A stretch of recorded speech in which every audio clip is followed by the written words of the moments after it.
Yo, what's going on YouTube? And in today's video, I'll be bringing you the updated ace list. I've also got a name for it. So, before I get into this, I'm just going to go to a little bit of a caveat, little story for you guys. So, I had seen the ace deck on Vv's channel. I don't know if you guys have checked that one out. I highly recommend you go check out Vv's channel to go and check out the original source material because I can't for the life of me think of the guy's name right now. But, really good stuff.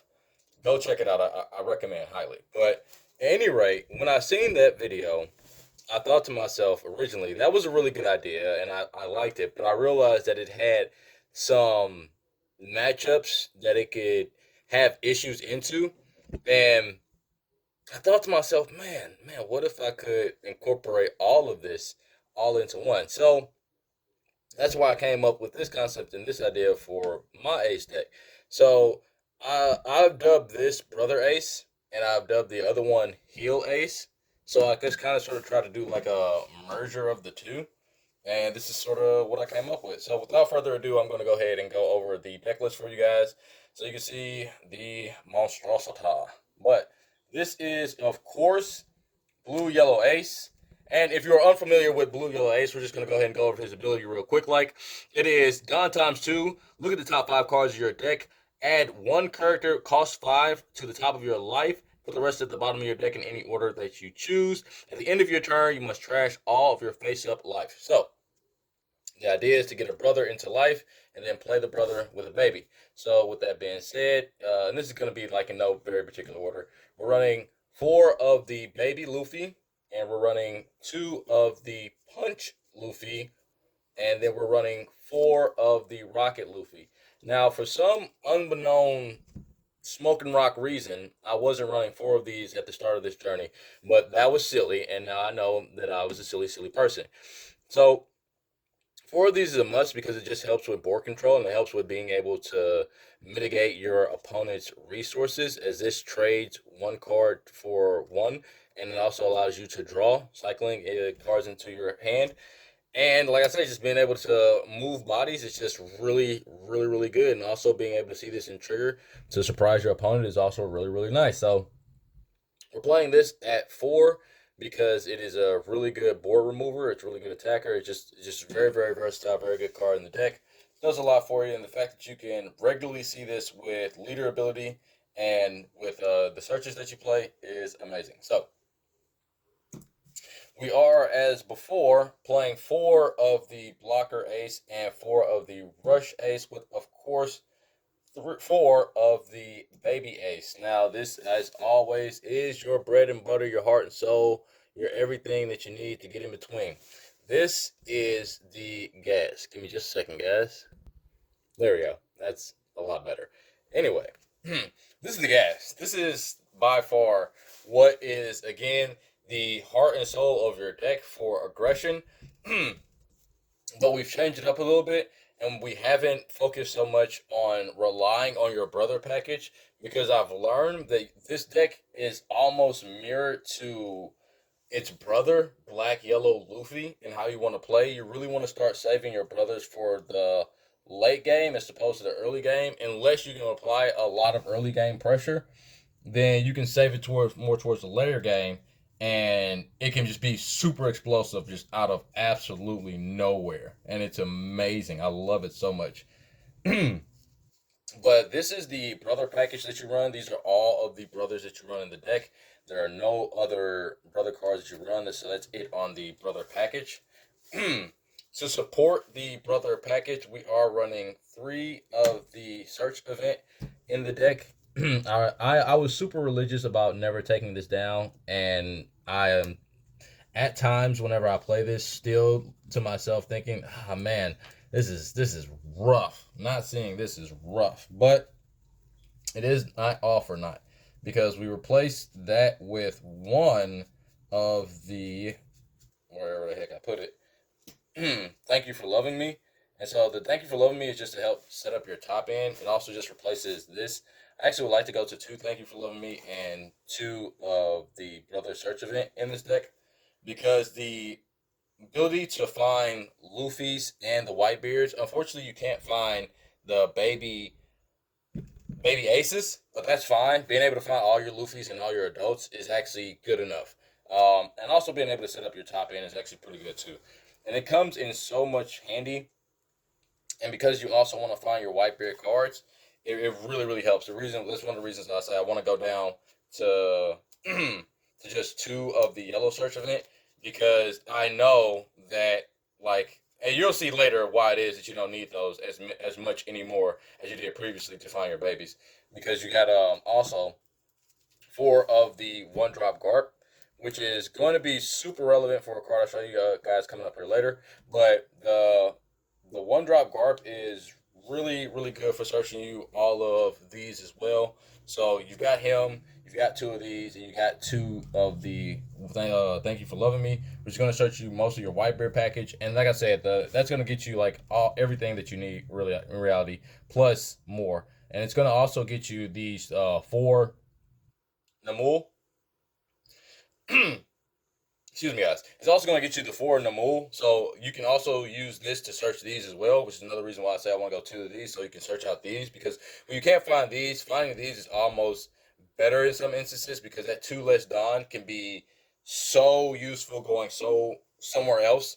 So like I say, you really want to play 2 of these and 2 of these, and I feel like that'd be a better ratio. This is kind of sort of a jank ratio. I'm just gonna let you guys know that right now. This isn't a polished version of the deck. It's just kind of sort of the version that I'm presenting. But at any rate, we've got we've got a really hard change that we made to the deck, and like I said, this is why it's unpolished and still a work in progress. Because when I show you what's next, you guys might lose it. So we're playing 4 Hiyori. 4 Hiyori is being one of the hardest souls of the deck. Also, it is your heal engine for the deck, because we incorporated a heal engine into this version, so that you can now gain life and effectively use that to just kind of sort of stall out and just last a little bit longer in the game. It comes super relevant. To go along with that, we're running 2 of this Makino. Okay, so in OP08.5, I'm going to change the Makinos to 2 Flampeys, because I do want to run either the Boa Blocker or the Teach. I'm not really sure which one yet. The Boa Blocker is really, really good, and it's a body. It's big. It sets up your top end, or you can at least look at your top end. It helps with the 7 Dawn curve, as to where you couldn't really do anything without this blocker. You now can. So, but with the Teach also, it does the exact same thing, but it's not a body and it's not a blocker, but it does afford you the ability to use leader ability from hand while also keeping up a lot of pressure. But it does reduce your hand size a lot. But you do get early, like I said, you do get early leader skill. But like I said, it's one of those things in progress. But that's all the 2Ks. There are no more 2Ks in the deck. There are only 6 2K counters in this deck. Like I say, this is a work in progress. I don't always feel comfortable with this, but somehow it works. Don't ask me how, it just does. But to replace one of those 2Ks, we are using a Viola blocker. All right, so to go back a little bit to explain to you why we're using the Viola blocker and why we're using the Makinos and not the Flampeys in the OP08 meta. So in the OP08 meta, the Flampeys are a lot more useful if you're not using Teach. If you're not using Teach, then I suggest you keep the Makinos. If you are using Teach, I suggest you switch these out for Flampeys. Because of the fact that Teach is because his effect is essentially costing you a card from your hand every turn, you're going to need the Flampeys to counteract that effect. So that minus that you're getting. So, like in early game, you can early game turn 1, play something or do whatever, use Teach's ability, top end something, put that on the top, use a Flampey to grab it, to grab one more card. You still have a 7K leader swing. You in a roundabout way didn't do a goddamn thing, but draw 1 card. But yeah, that's still just 1+ card. So I don't know. Like Teach is one of those cards where it's like it's really good on paper, but as I play it, it's just like I say, his taking the cards out of your hand, it's good, but it can bite you in the ass in the end. Like if you're playing board removal, then he's not really doing a lot for you. So 3 Gravity Blade Raging Tiger. 3 Gravity Blade Raging Tiger because it's good. It's really, really good. And like I said, to the brother matchups, where you can just go ahead and move all of their 6 or 5 cost brothers off of the board, which really hurts them because they can't keep cycling them if you keep bottom decking them. So that's a really, really good card for the deck. The newest addition to the deck, and another reason why I say I want to run 2 Thank You for Loving Me, is going to be this Jozu. This Jozu is insane. This is a really, really good card. It is crazy the fact that this is only a rare. Like this Jozu, okay, so I gotta give a shout out to, like I say, why I commented earlier on the whole Vv thing, because this Jozu was something I was on the fence about, like putting in the deck. And even when I saw the video on Vv, I really wasn't even convinced about putting him in, but still on the fence about it. But it wasn't until I seen my opponent play against, I mean, not opponent, but a friend of mine play against the heal version, that I was just like, oh no, that's actually fucking cracked.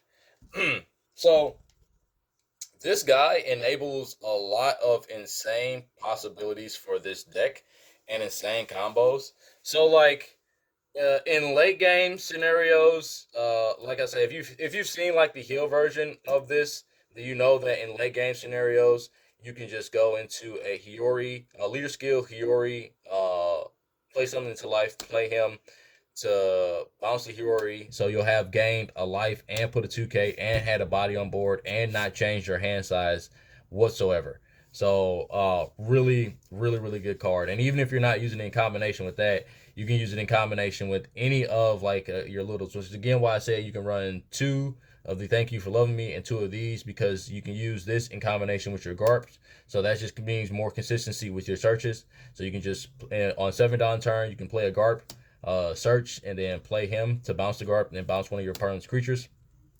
You established a pretty strong body, and because it's a 6, it's a little bit harder to remove. And also because it's a 6, it works good for your 10 down turn. Like I say, on 10 down turn, you can always, like I said, the Hiyori combo. If you don't do the Hiyori combo, you can just play the yellow blocker to gain the life.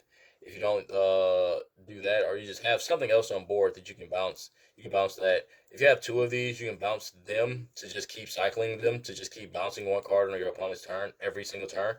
By, like I say, just having 2 of these, you just bounce one, swing with the other, or swing with this one, then play this one to bounce this one to bounce another card, then just keep on doing that turn for turn.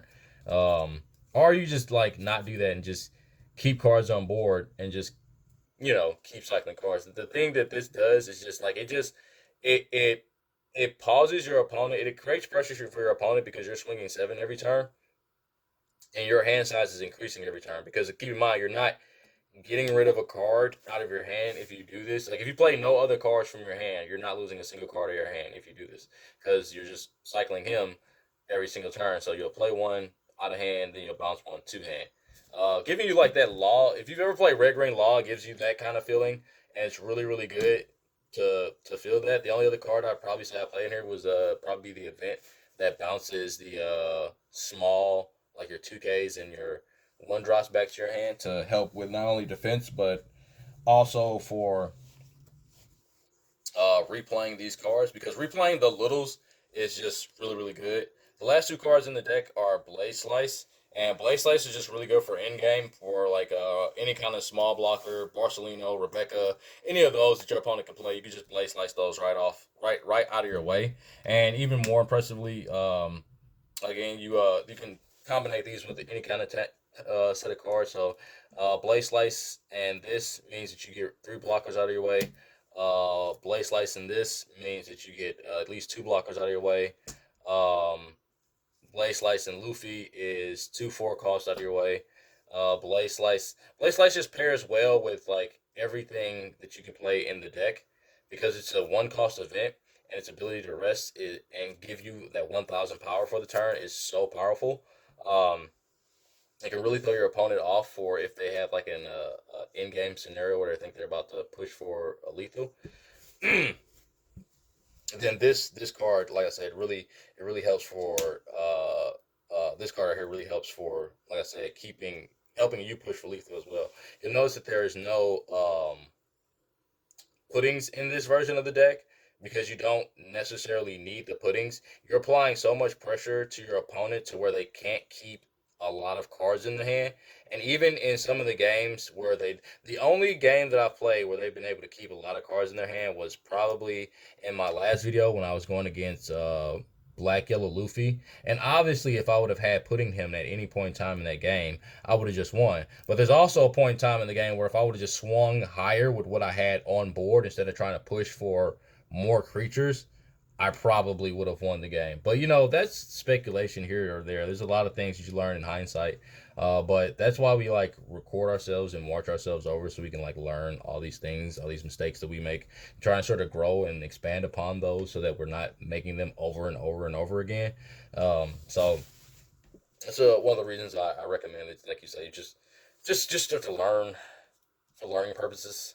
But yeah, this is Brother Ace. This is the build. Like I say, it's a really fun deck. It's really cool how all the card combinations work. Once you realize how insane these card combos are, it gets really nutty. Another reason why I'm running 3 and I want to go up to 4 Gravity Blade, honestly, because the fact that you can set a trap card now.